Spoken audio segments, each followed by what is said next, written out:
بسم الله الرحمن الرحيم. الحمد لله Rabbil Alamin. Allahumma salli ala Sayyidina Muhammad.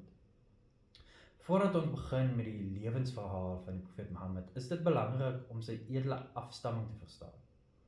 Want onder die Arabiere het afstamming nie net sosiale status verteenwoordig nie, maar ook betroubaarheid, karakter en verantwoordelikheid. Die profeet is Mohammed sallallahu alaihi wasallam, die seun van Abdullah, die seun van Abdul Muttalib, die seun van Hashim, die seun van Abdul Manaf. Hy gelei deur Quraysh tot Fihr, die seun van Malik, tot Adnan en uiteindelik tot profeet Ismail, die seun van die profeet Abraham.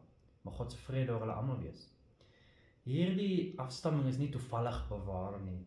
God het gekies dat sy laaste boodskapper uit 'n familie sou kom wat bekend was vir eer, integriteit en diens, sodat wanneer openbaring sou kom, dit sou rus op 'n hart en 'n huisgesin wat reeds vir waarheid bekend was. Selfs die wat die profeet teengestaan het hom nooit voor sy sending van oneerlikheid beskuldig nie. Selfs sy naam onder sy eie mense was Muhammad al-Amin, Muhammad die eerlik. Dit toon 'n goddelike wysheid.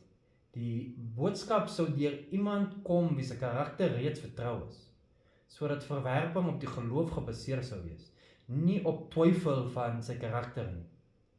Sy stam, Banu Hashim, die stam van Hashim, was nie bekend vir tirannie of oorheersing nie, maar vir vrygewigheid en sorg vir ander, vir al die pilgrims. Dit weerspieël stilweg 'n dieper beginsel. Ware leierskap is gewortel in diens. Allahumma salli ala Sayyidina Muhammad.